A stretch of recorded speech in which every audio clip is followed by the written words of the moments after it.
Please rise in body or spirit as you are able as we sing our gathering hymn number 100, I've Got Peace Like a River. We'll be singing verses 1, 2, 3, and 6.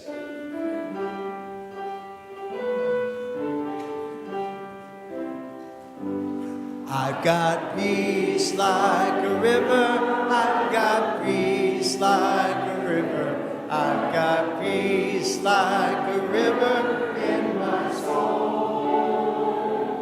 I've got peace like a river, I've got peace like a river, I've got peace like a river in my soul. I've got joy like a fountain, I've got joy like a fountain, I've got joy like a fountain in my soul. I've got joy like a fountain, I've got joy like a fountain, I've got joy like a fountain in my soul. I've got love like an ocean, I've got love like an ocean, I've got love like an ocean in my soul. I've got love like an ocean, I've got love like an ocean, I've got love like an ocean in my soul. I've got strength like a mountain, I've got strength like a mountain, I've got strength like a mountain in my soul. I've got strength like a mountain, I've got strength like a mountain, I've got strength like a mountain in my soul.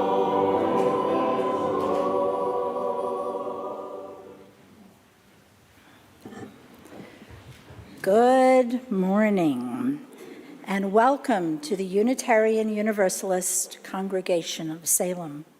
I am Brenna Norville, your celebrant today, and Eric Schuman, a UUCS member, will introduce Mikki Gillette, Karen Krajcer, and Seth Johnstone, who will lead us on the journeys of trans men, women, and youth living in our state. We are a welcoming congregation focused on the inherent worth and dignity of every person and supporting you on your spiritual journey. Whether you are a longtime member or visiting us for the first time, we want to welcome you and say how glad we are that you are here with us today. Take courage, friends. The way is often hard. The path is never clear, and the stakes are very high. Take courage, for deep down there is another truth. You are not alone. Let us remember that we are not alone as we say together our affirmation. Love is our doctrine. Compassion is our way. Here we seek to create a joyful home for free religious exploration, build a community of caring fellowship, nurture the hopes, and serve the needs of our world. Good morning again. Our musical offering today will tap into the words that we just now collectively said. This song, The Echoes of Affirmation, is written by Dave Yackel, and he simply musically reimagined those same words that we just said, and I hope you enjoy this. Echoes of Affirmation.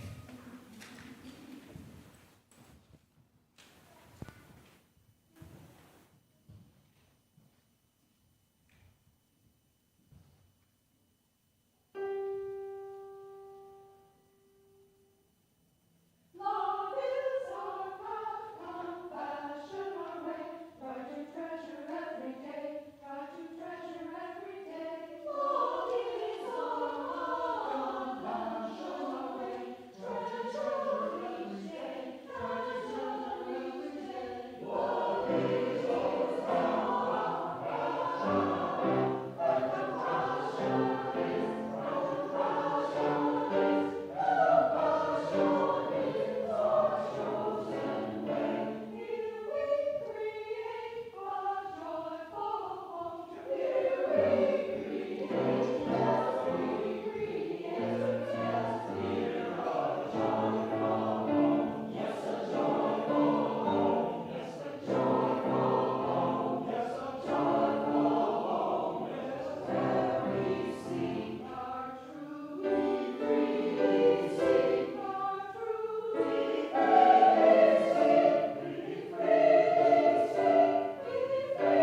light of love to the world. May this clear flame be a symbol that every heart can burn bright with joy, peace, and harmony. May the wisdom of ages speak to us through this flame and stay in us. Each one of us can be a blessing to the world. Each week, we light 3 chalices. The first is for this congregation, the Unitarian Universalist Congregation of Salem. We light our second chalice for our partner church in Schuman, Transylvania, Romania. And we light our third chalice for our children and youth in lifespan religious education and in the world at large. Let us sing our flames into life. Thank you.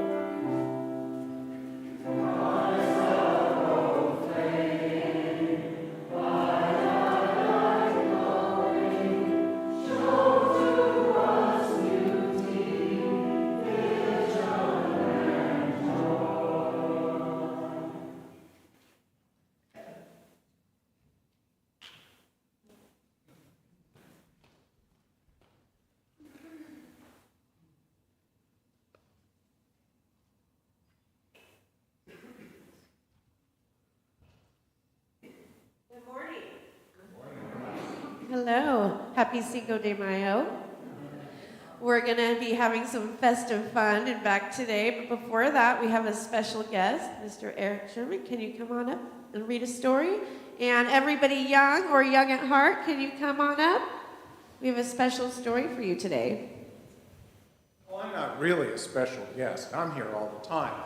But we do have some special guests this morning. We have Sunny, the therapy dog, and her mom, Diane, who are going to meet with you. You've never met Sunny before. This is her first time here. What kind of a dog is she? A nice dog. She's a golden retriever, and she gives kisses. Look at that.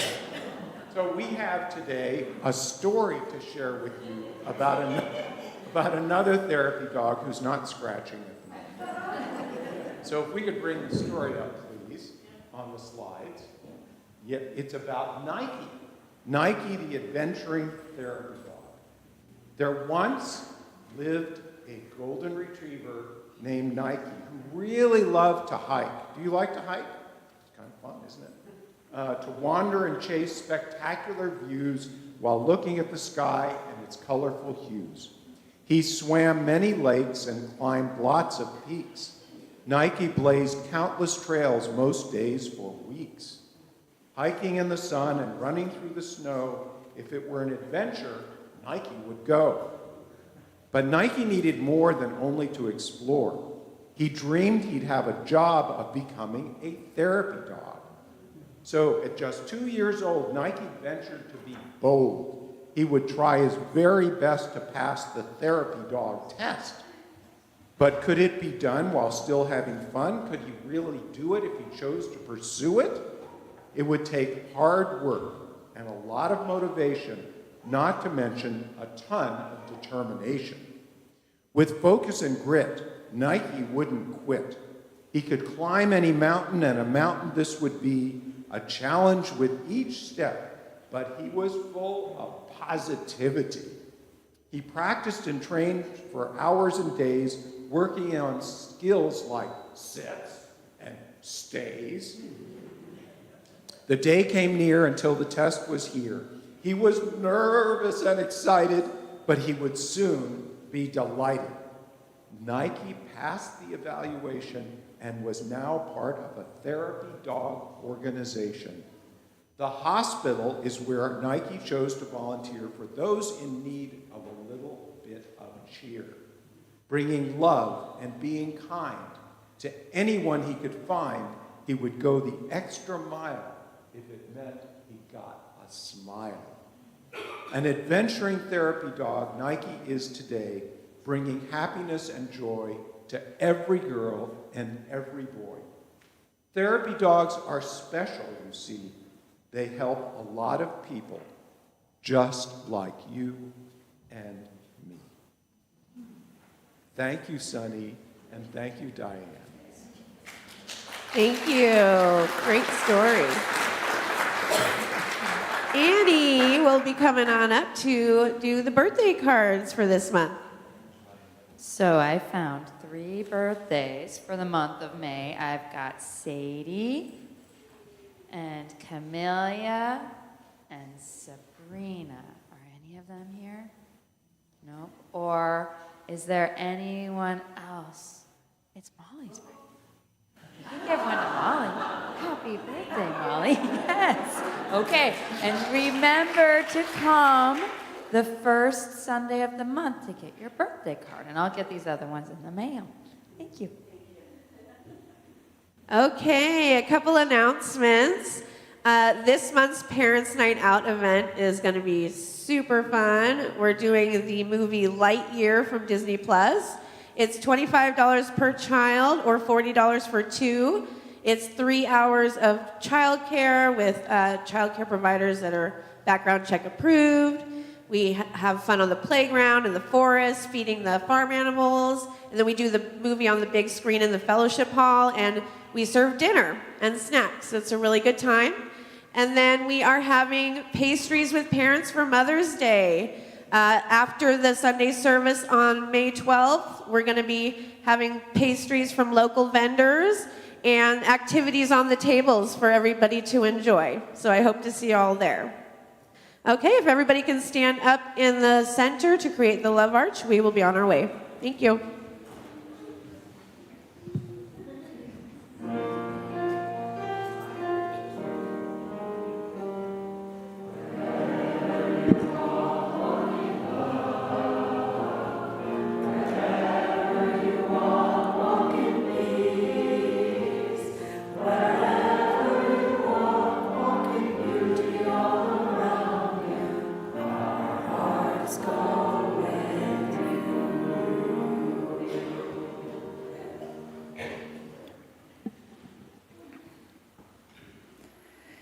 Gareth Gwynn says that once we reckon with the paradox of how the perceived other is both distinct and a direct reflection of us, then we see ourselves in that mirror.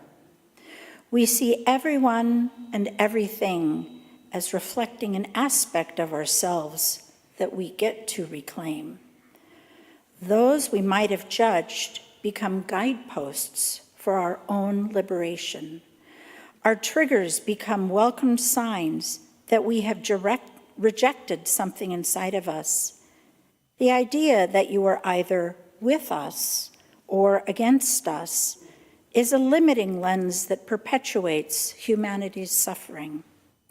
The recognition that you are us, that everyone is us, allows us our self-love to humanize others into belonging.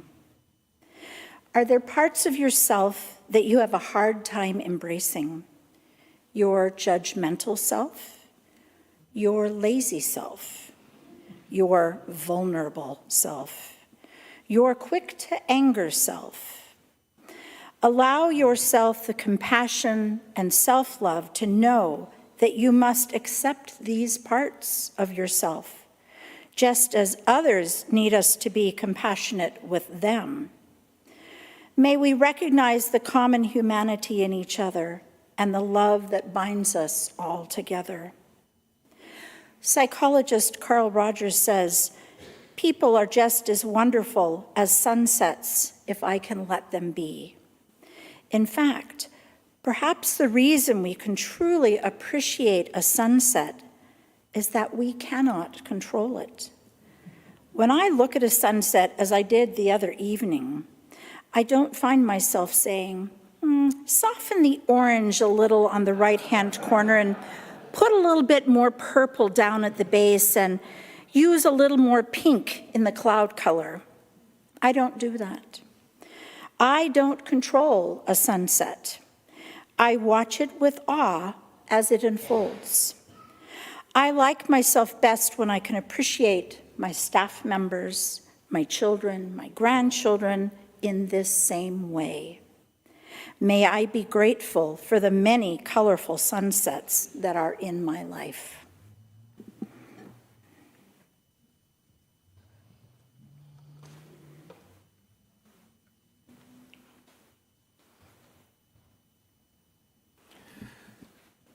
I'm Eric, and I'm your Lifeline's lay minister this morning, and I'm going to be sharing those joys and concerns which have been shared by you, both in person at the book in the foyer this morning and online.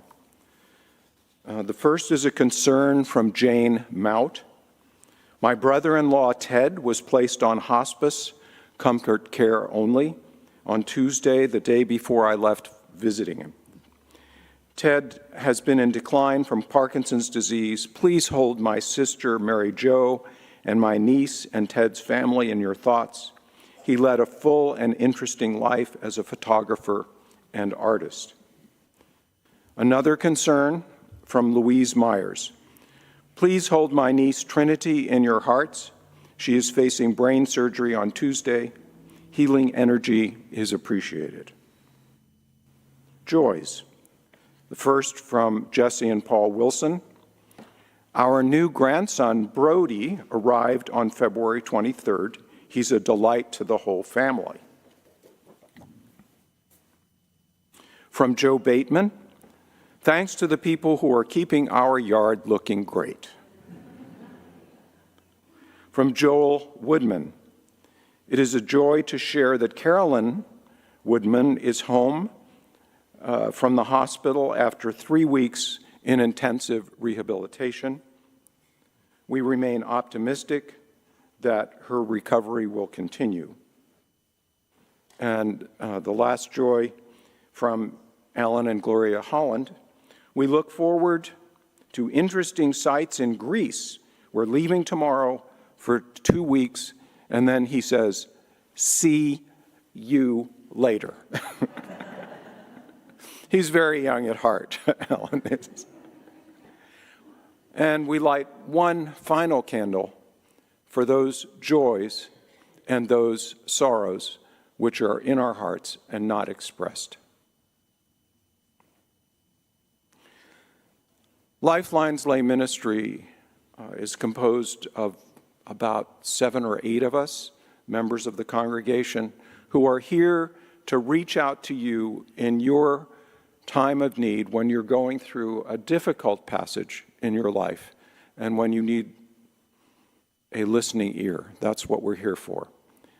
You can reach us by email at the address that's on your screen, and you can meet with us in the fellowship hall after the service at the Lifelines table that's on your left as you come in, and you'll also be greeted there by Sunny, the therapy dog, today.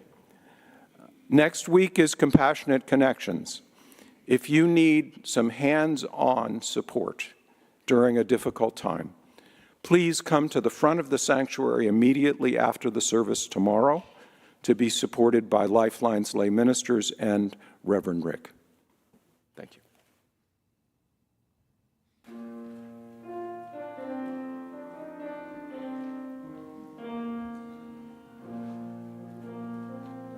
Comfort me, comfort me, comfort me, oh my soul.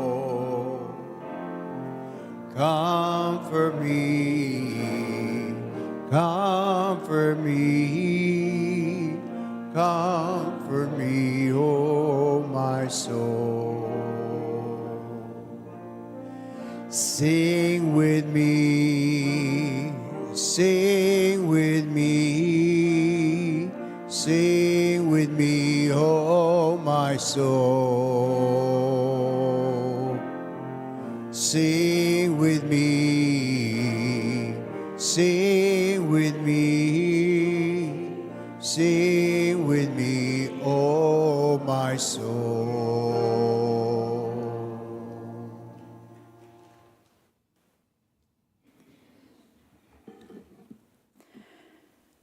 This morning I'm reading a poem called Thank You, My Allies. It's written by Keith Silva, a transgender poet from Hood River, Oregon.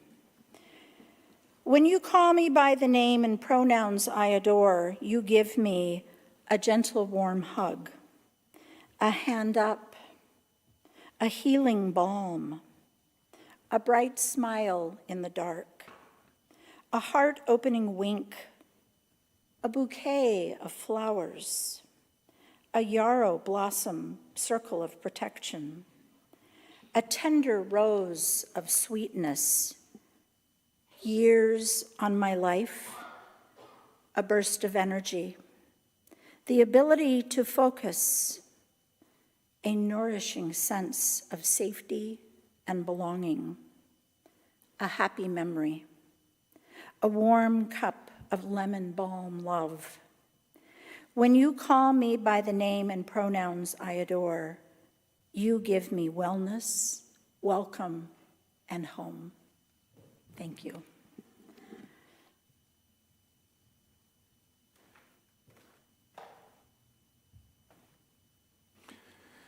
In 1993, 2/3 of the members of this congregation completed an educational endeavor called the Welcoming Congregations Curriculum. How many of you were here and participated then? I see about 8 or 10 hands. And we became one of the first Unitarian Universalist congregations in our denomination to achieve that designation. Times have changed. We no longer have a political group called the Oregon Citizens Alliance, which sponsored an amendment to our state constitution declaring homosexuality abnormal, immoral, and perverse, and would have denied public employment to persons based on sexual orientation. Nevertheless, attacks on trans men and women continue, sometimes ending in their deaths. Non-binary folks are shunned. Books are banned in schools and public libraries. Our liberal voice is needed now as much as ever.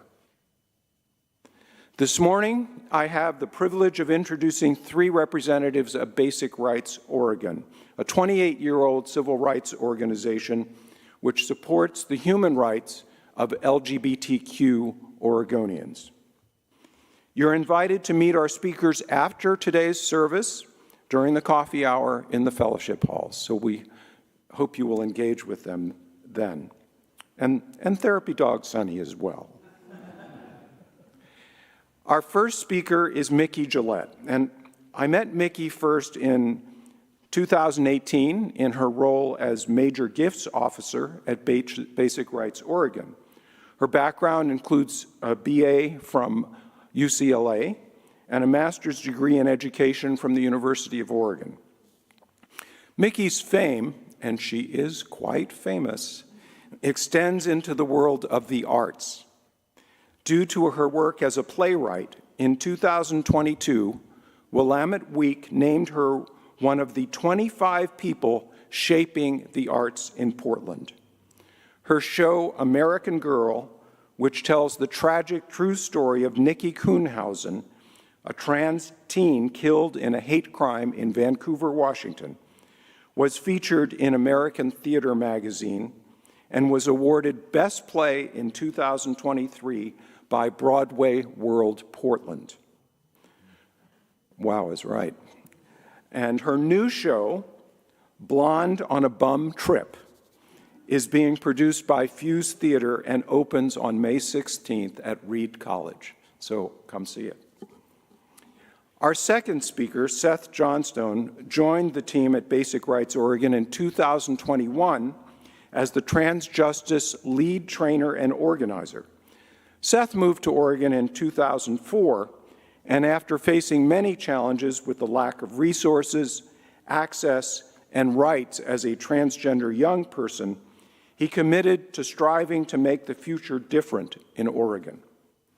For the last 10 years, Seth has been working in youth advocacy with a focus on equity training, facilitation, and homeless youth services. Our third speaker, Krajcer, is a writer and advocate for transgender youth.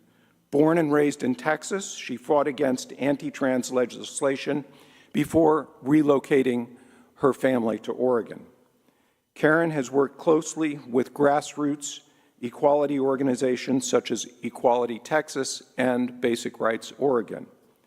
And her media appearances include The Nation, Time Magazine, Rolling Stone, The New Republic, and National Public Radio. Mikki, the pulpit is yours.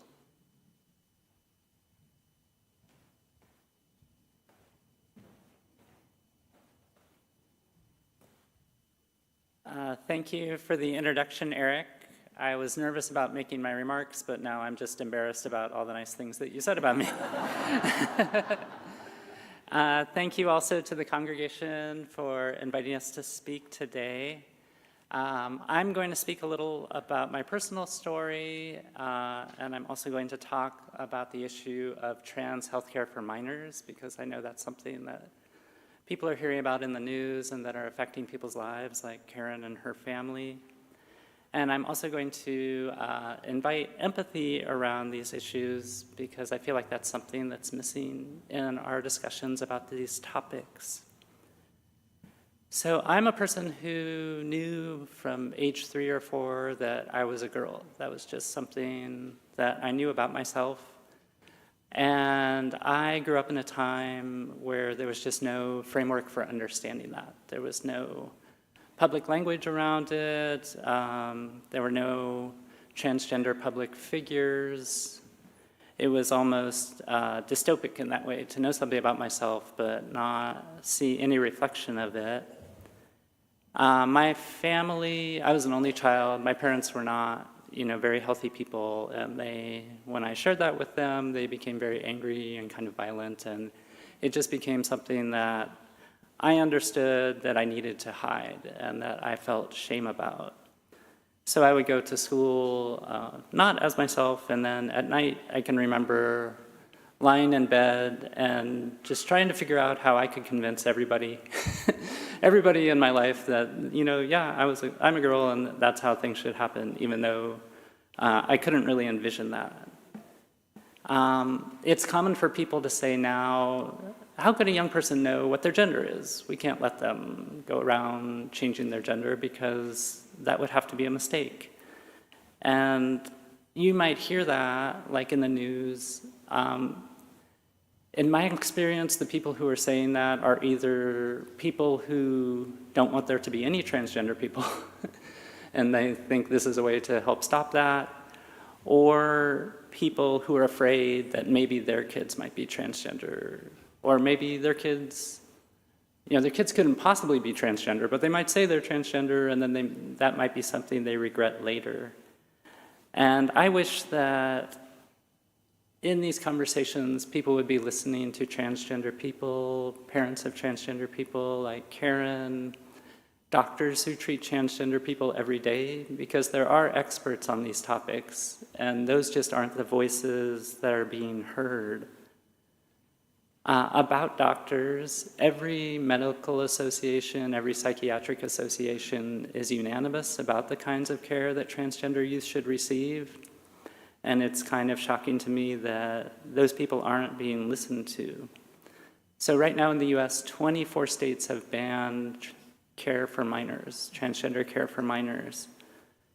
And these legislators who are doing that, I think, are just listening to their prejudices and not listening to the real people around them.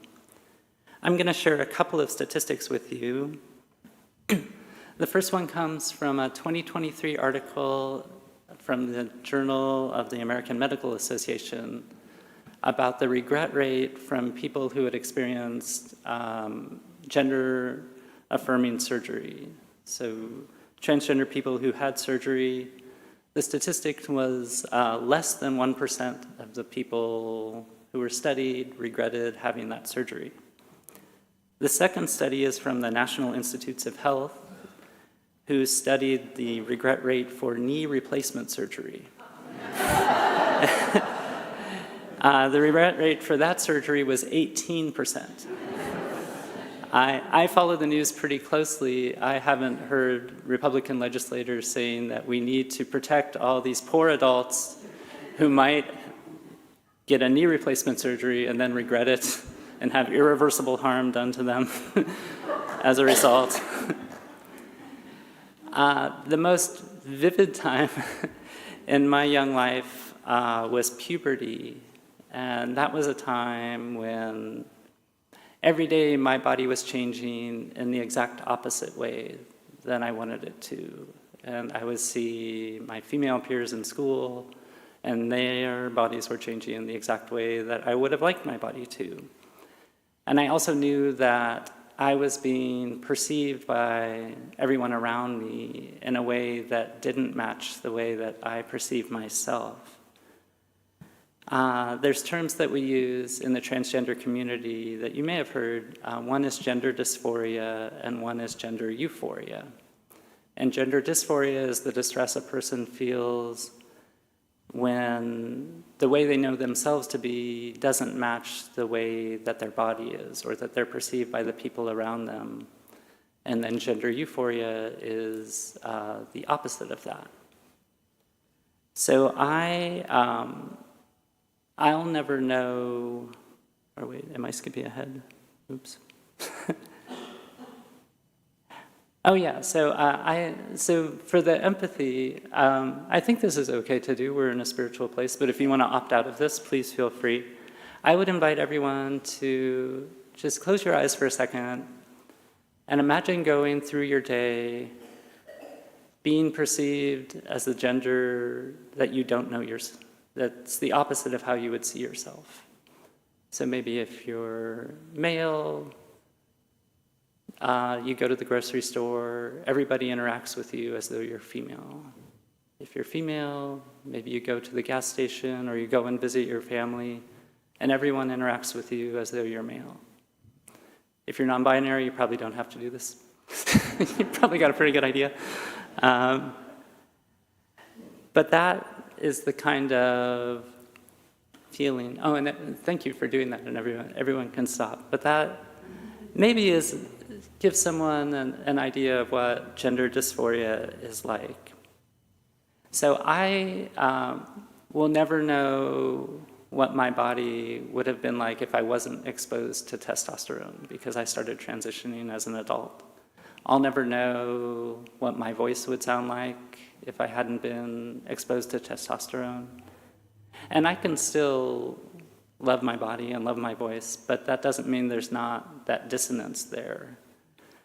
And I know that everybody has lots of griefs in their life, and I don't want to position that as like the worst tragedy that's ever happened to someone, but I think that's something that people might not know about me. That, that's an experience that I have that's just this kind of low-level discomfort. So to me, when I think about trans care for minors, it's almost an existential issue. Because I've had that experience, and I know that care does exist now, and I know that there are parents who do want to care for their kids and affirm their kids. And to think that those young people are afraid that their bodies might develop in a way that they don't want them to, not because the care doesn't exist or because they don't have people that want to listen to them, but because people who have no understanding of these issues are just making political choices that could harm those children it's scary and it's upsetting to me. And I'm grateful that I live in Oregon and that we have a government that is still compassionate around these issues and empathetic around these issues. But I'm glad that I have the job I have and that I can, try to help keep things moving toward progress. So those were the thoughts I wanted to share with you today. Thank you again for having us, and I look forward to meeting you after the event.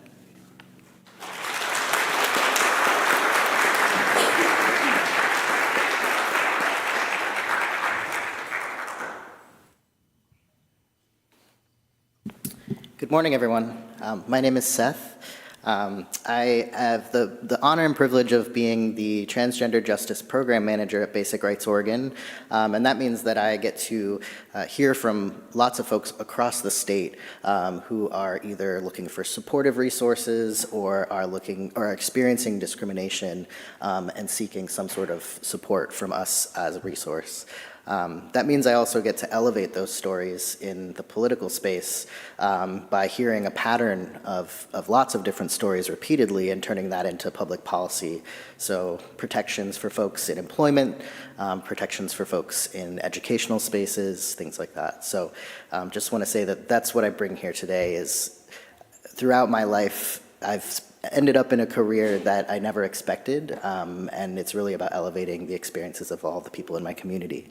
For myself, I arrived in Oregon in 2012, as was mentioned, and I always say to a lot of families who are asking for support that when the young person or adult in their life comes out to them, it's not the first time that they've thought about it. And a lot of the reactions are always, well, are you sure? Have you considered this? You know, I had a lot of folks saying, well, are you sure you don't want to have kids? Asking me as if I'd never thought about like my fertility options or how I wanted to raise a family in the thought of that process. And for me, I'd been thinking very seriously about changing my gender, at least for 6 years as a middle schooler, as a high schooler. I'd been researching studies nonstop, watching videos of folks. And so that process was very long before I ever verbalized something. So I like to just encourage folks to think about that the moment that someone comes out to you is not the first time they've thought about it, but a lot of times it gets treated as such with the questions that we get. And I think for me, there's always been an innate sense that goes beyond my gender expression. In my family, there's a lot of folks who were masculine women, and I knew that as a young person, being born female, that just my masculinity went beyond that. It was an innate sense of self.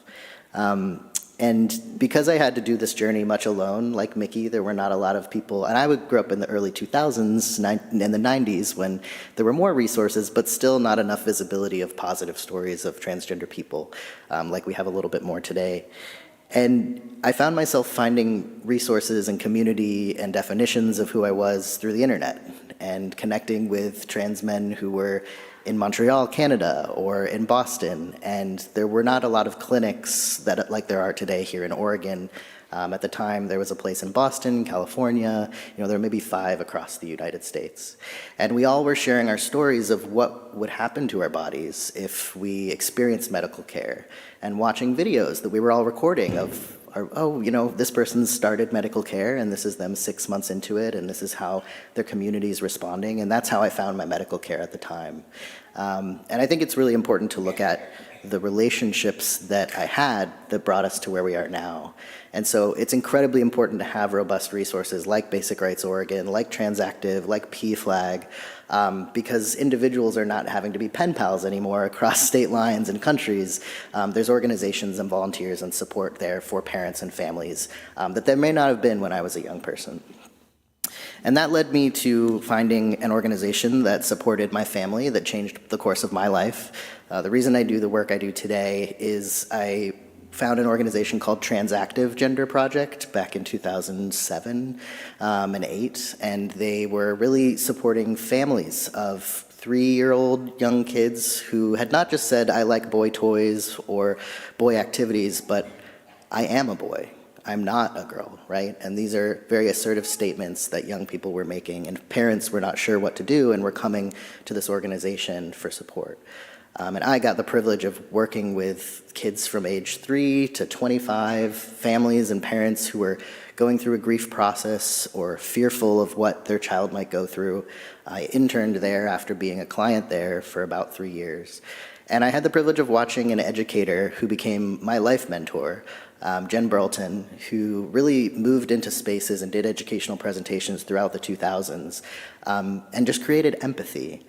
And I remember now I've been an educator myself for 15 years, and I walk into a lot of spaces like this, do educational trainings, and I want folks to ponder the question of, folks often have a hard time with pronouns, and I like to just think about pronouns as a space of diving back into the space of how did we all learn gender to begin with. So I think sometimes, getting folks' pronouns right seems really difficult and new, or neutral pronouns like addressing a single individual with they and them may feel challenging. But I always tap folks back into like, well, how did we learn about gender from the beginning? We all have experiences with gender. And so, I would like to ask folks to think about, how were you taught to define masculinity? How are you taught to define femininity? And a lot of the crowds that I work with will give me words like strong, tough, or current caring and nurturing, and we'll put them up on boards behind us, and we'll look at them and we'll examine all of those words that we were taught, and then we'll give our responses. Well, how did that feel to now look at this list of what is supposed to define the ideal femininity for you, or the expectations of ideal masculinity? And in thousands of rooms, I've worked with 5,300 people now. It's quite wild. I tried to go and look at how many trainings we've done. Everyone has been able to identify a moment where they felt that they broke the expectations of what their ideal gender was supposed to be. No matter if they identified in any sort of way, we've all found some sort of discomfort where we've done something wrong with our gender and brushed up against a boundary, and either a peer has corrected us, a parent, a school friend has said, oh, that's not how you be a man, that's not how you be a woman, right? It doesn't matter what identity we hold. And I think it's that bonding of understanding around how the binary can be very constricting for many of us, whether we fit in it or not, that can teach us about being able to respect and honor someone as who they show up in your life. And we use appearance as many of the guiding tools for how we address people. When we have a lot of signals coming at us at all times, so our brains have to categorize things. When I walk into a home, I know I'm in the kitchen because I might see a stove or a sink or a fridge. And we've learned to use stereotypes for gender as well to give us a pronoun to address someone with.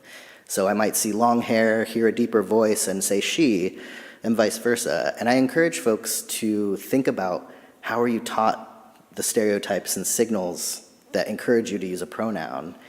And once you put a different lens on that work and you start to engage with how appearance has never told you everything about the people around you, you start to be able to engage with them and build relationships that make it so it's hard to make a mistake anymore. I know that when folks work with me, it's very hard to call me, I haven't had someone call me she in 12 years. But that's also, as Mikki mentioned, the privilege of accessing medical care. I identified as he and Seth way before I started taking hormones and medical care access was available to me. And the therapeutic barriers and process to get that were very difficult and took a very long time. And yet, people didn't call me he until I started accessing medical care. And everyone in our lives is not going to need their body to change or shift. For me, it kept me alive and was incredibly important. I wouldn't be here without access. But for others, it may not look that way. Their authentic self is transcendent of needing their body to shift or change. So I have about a minute left. And I would just say that, it's incredibly important that folks hear the voices of our community from ourselves, and that you reach out if you need support and are looking for resources for folks in your communities. That the best way to support the folks around us is to actually engage with, how did we learn gender ourselves? What are the ways that I maybe broke the rules and was taught why or how I should behave? What are the ways that that confined us and restricted us? Maybe we never did that ever again, or we cut our hair and got made fun of because it was like a boy, and so we kept it long for the rest of our lives. Or what are the ways that we continue to break the stereotypes? And how are the people around you doing that in a way that's beautiful, that's creative, that should be honored? And I think building that compassion for gender diversity in our communities will only make us a stronger and better space to be in, and a more loving congregation like yourselves.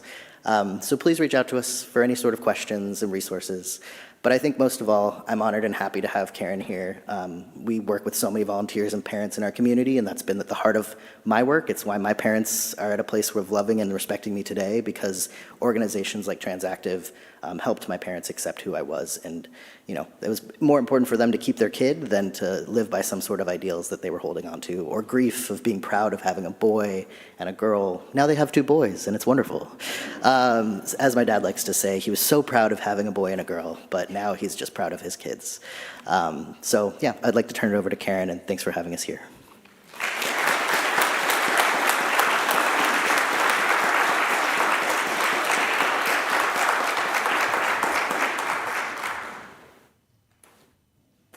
Good morning.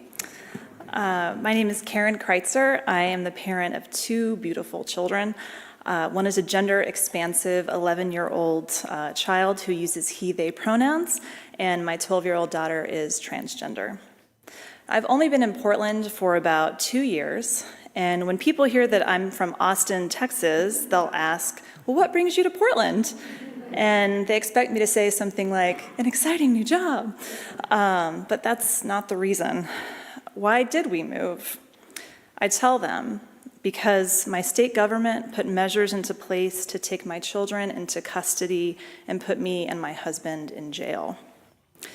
And because I'm usually met with some combination of confusion and disbelief, I tell them plainly what is happening in Texas and around the country. State governments are denying health care to trans children. Doctors who provide gender-affirming medical care lose their licenses. Entire teams of medical providers have already been fired. Parents who provide this care could lose their children to Child Protective Services. Parents who don't provide this care may lose their children to depression, self-harm, or suicide. That is real. But I do have hope. I want to tell you a brief story about transformation. My parents are religious conservatives, Fox News on the TV, Rush Limbaugh on the radio.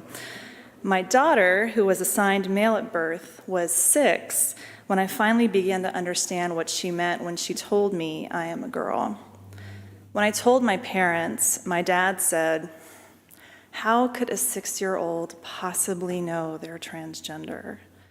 And I replied, "How old were you when you knew you were a boy?" Lucky for me, they were supportive, though skeptical, and as they watched their granddaughter bloom into herself, truly thrive in a way they had never seen, they became some of her biggest advocates, phoning their representatives and calling out misinformation from their friends, which is a really big deal if y'all met my parents. And when they heard that the governor of Texas, someone they had voted for, had ordered CPS to investigate the families of trans children, they were horrified. They didn't think it could happen, and then it did. When I told them that I had to move out of state, my dad burst into tears. "Where are you going?" he said. Now, my dad does watch Fox News and thinks that Portland is the 9th circle of hell. But when I said Portland, he collected himself, dried his face, and said, "I am so glad you're going someplace safe." Now, we're here to talk about how to support the trans people in our lives. Thank you. Remember that the risk is real, even in blue states. You can support trans people by defending their rights. And one of the best ways you can do that is by calling out transphobic misinformation, I should say. Be willing to have that uncomfortable conversation, even with your friends. Many people see themselves as allies, but because most people don't know about what trans kids need, they are easily swayed by the loudest voices.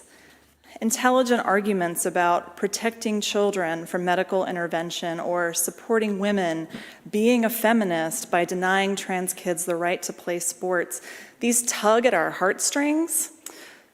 Who wants to protect children? We all do.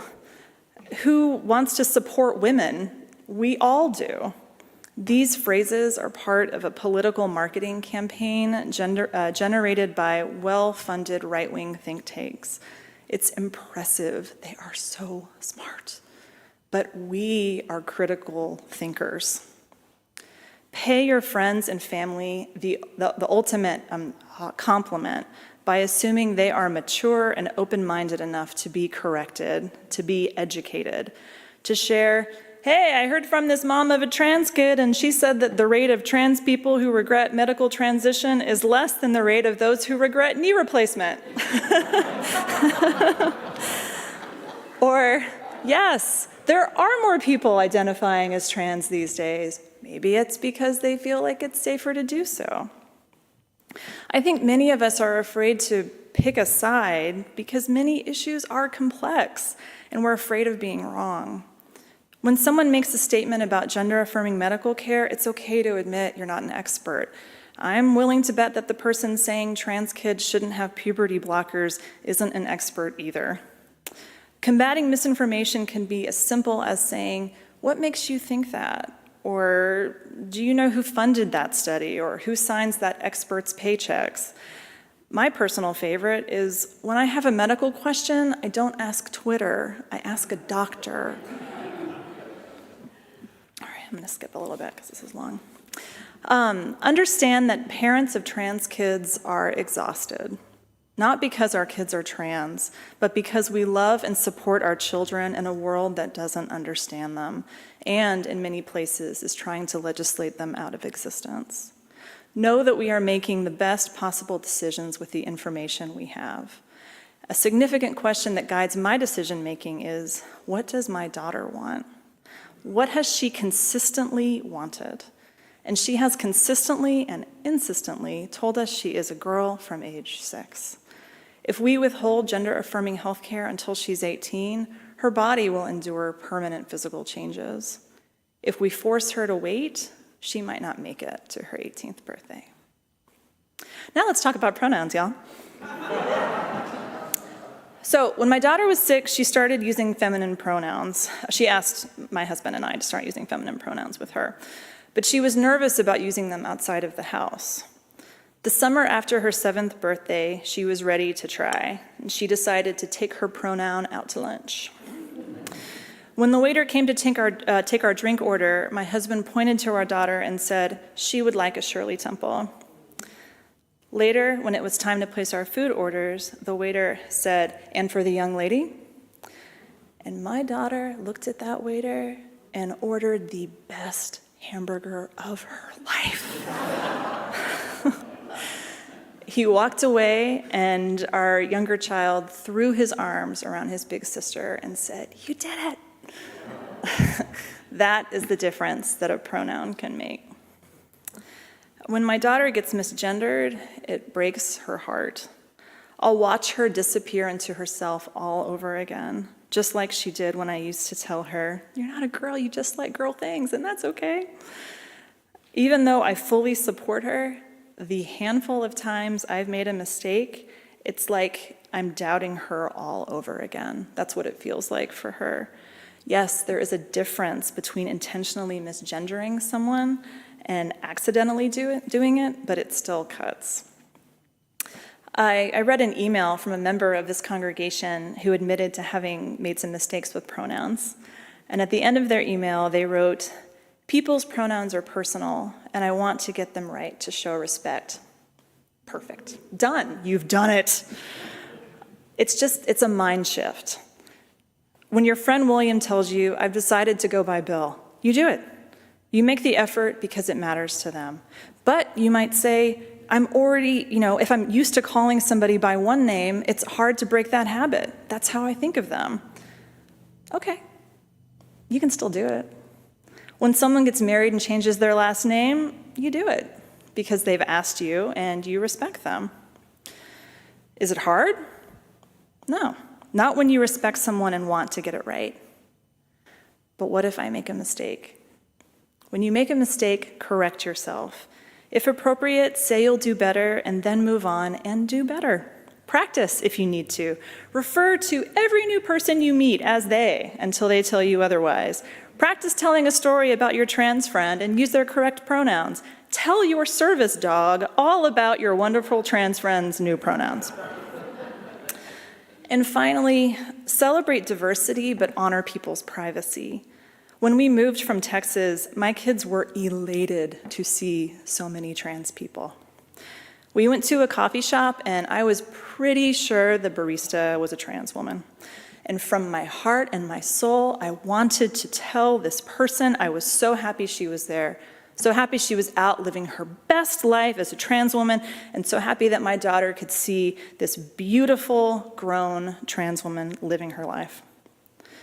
But then I thought about how personal that was. how this stranger's gender identity was none of my business, and really how my daughter's gender identity was not my story to tell. You can show allyship without invading someone's privacy. If someone's wearing a rainbow pin, compliment them on it. If you're at a grocery store and the clerk's their name tag shows pronouns, say it's nice to see, because it is really nice to see. Thank you.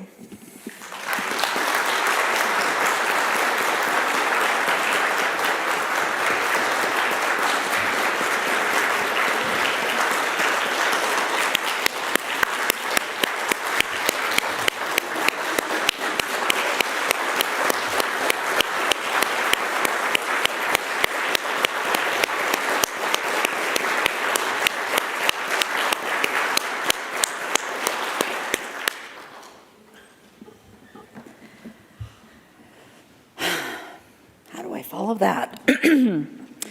Settle into your seat. Close your eyes if you are comfortable. Take a breath in and out. And let your mind rest on the wondrous and beautiful tapestry of life we encounter in our daily lives. In our diverse and pluralistic culture, what gift might life be trying to give to you? Take another deep breath in and out. And imagine all the beautiful lives you have interacted with and have developed meaningful relationships. How has that changed you? And how have you changed others through your interaction? Take one more breath and be aware of how the world is trying to remind you that life offers us beauty in many forms. May it be so.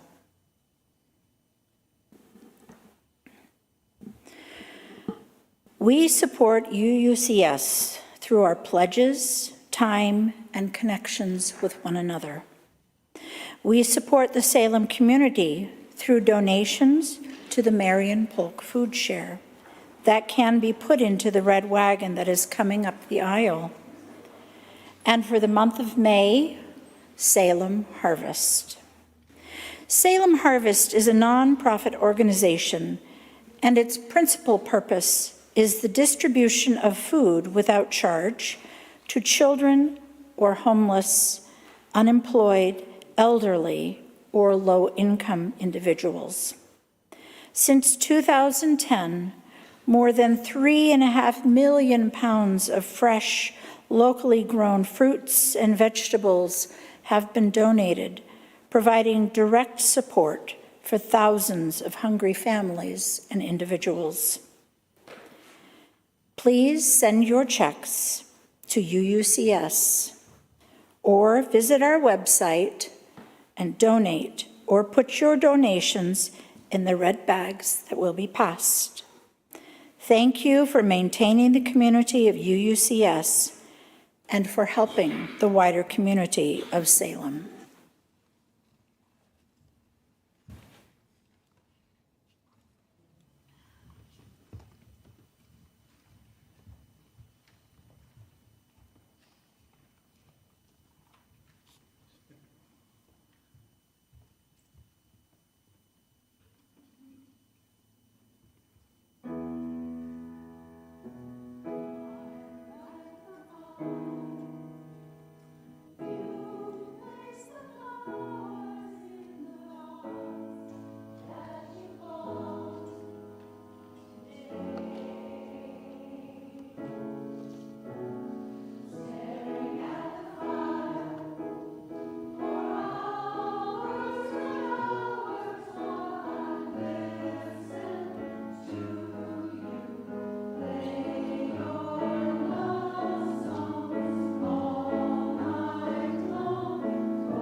Next Sunday, Reverend Rick will be back in the pulpit, and his sermon is titled, My Faith.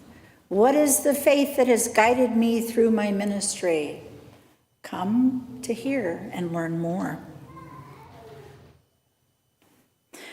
Next Sunday also, News of the Community.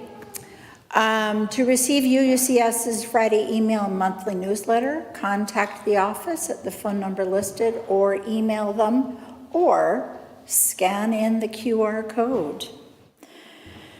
We have an announcement from the social justice team. Yesterday, there was a climate workshop at the First Presbyterian Church and climate vigil from the state capitol. Stop by the social justice table and find out about what was discussed.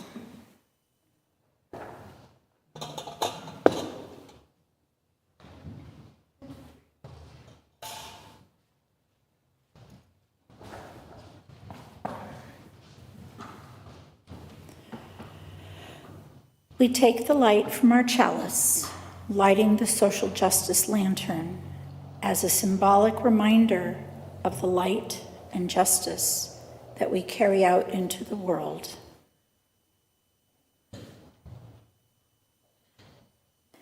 As we extinguish our chalices, let us hear these words. Our time together is finished, but our work is not done. May our spirits be renewed and our resolve strengthened as we meet the challenges of the week to come.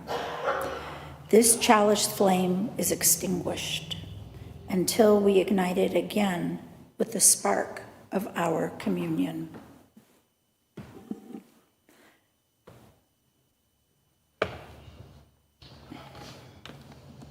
Time, will you please rise in body or spirit as you are able as we sing our closing hymn, number 1030, We Are Marching.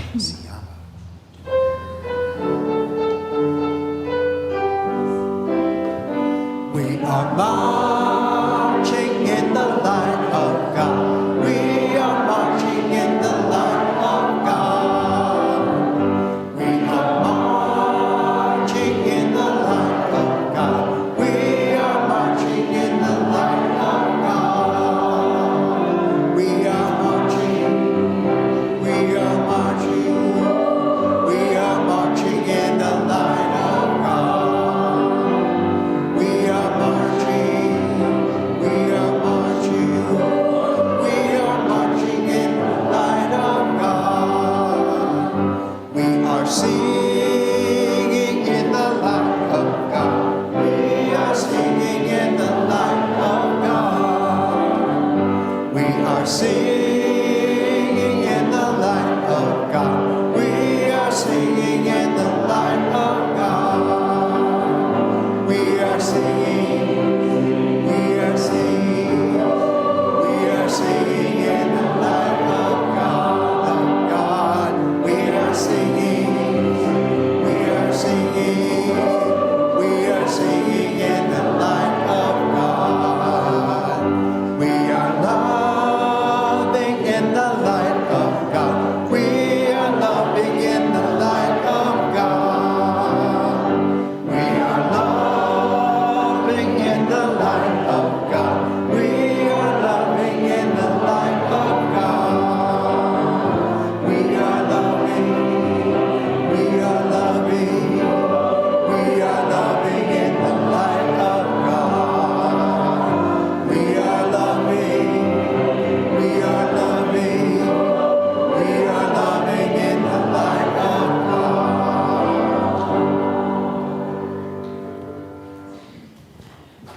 Let us join with our community members, guests, family, and friends saying these words together. Oh, wait. Go back. The countdown to Reverend Rick's retirement, 9 Sundays to go. And one of his favorite, the Rick quote we'd love to remember. May the ringing, the singing bowl usher in joy and bliss. And now let us say our closing words. May faith in the spirit of life, hope for the community of earth, and love for the sacred in one another be ours now and in all the days to come. Blessed be.